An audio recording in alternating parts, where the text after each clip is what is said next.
Assalamualaikum warahmatullahi wabarakatuh. Nama saya Ardila Dwina dari semester 2B.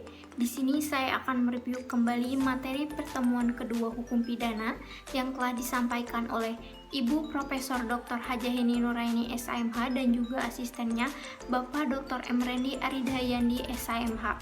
Sumber hukum pidana yang pertama KUHP mulai berlaku pada tanggal 1 Januari 1918 di Hindia Belanda yang namanya WPSNI. Prancis mempunyai kode penal yang isinya titah raja atau perintah raja yang menjadi WPS. Tidak semua sama isi WPS dengan WPSNI. Setelah merdeka, berubah menjadi KUHP yaitu Undang-Undang Nomor 1 Tahun 1946 tentang KUHP. Yang kedua, peraturan-peraturan di luar KUHP seperti UU TP Narkotika, UU TP Korupsi. Yang ketiga, Memori Penjelasan KUHP atau MVT. Keempat, hukum pidana adat atau hukum tidak tertulis. Pada masa kolonial, dasar hukum pidana adat adalah Pasal 131 Junto Algemeene Bevallingen Wetgeving atau AB, dan ini didasarkan pada Undang-Undang Nomor 1 Darurat tahun 1951 Pasal 5 Ayat 3 Sub B tentang golongan penduduk. Yang pertama, Eropa atau dipersamakan, yang kedua, Timur Asing atau dipersamakan, dan yang ketiga, Bumi Putra. Hukum pidana atau struktur dibagi menjadi dua. Yang pertama, hukum pidana material atau hukum pidana objektif atau hukum pidana substantif atau ius punale atau criminal act atau substantif criminal act, keseluruhan peraturan yang memuat larangan atau keharusan dan bagi yang melanggarnya diancam dengan pidana berdasarkan asas legalitas, contohnya KUHP dan beberapa peraturan-peraturan di luar KUHP.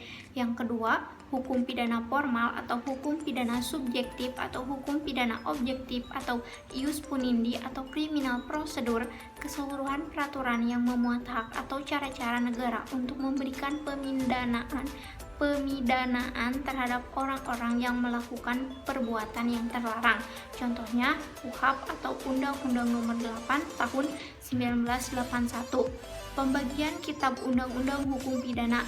Yang pertama, bagian yang bersifat umum berlaku untuk seluruh rapangan hukum pidana, baik yang terdapat dalam KUHP maupun di luar KUHP. Diatur dalam buku 1 yaitu pasal 1 sampai 103. Bagian yang kedua, bagian khusus, mengatur perbuatan-perbuatan mana yang dapat dipidana dan disertai ancaman berupa sanksi bagi yang melanggarnya. Diatur dalam buku 2 pasal 104 sampai 488 tentang kejahatan.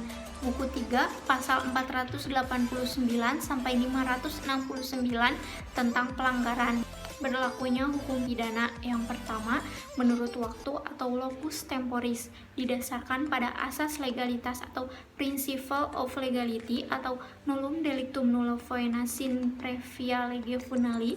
Dalam KUHP diatur pada pasal 1 ayat 1, tiada suatu perbuatan dapat dipidana kecuali atas kekuatan aturan pidana dalam perundang-undangan yang telah ada sebelum perbuatan dilakukan.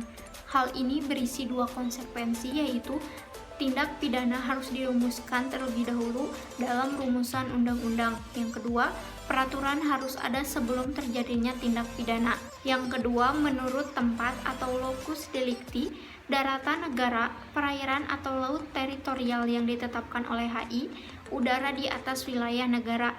Berdasarkan hal tersebut, berlaku beberapa asas, yaitu asas teritorial, pasal 2 KUHP, asas personal atau nasional aktif, pasal 5 KUHP, asas perlindungan atau nasional pasif, pasal 4 dan pasal 7, asas universalitas, dan asas ekstradisi atau penyerahan atau bantuan hukum yang bersifat internasional.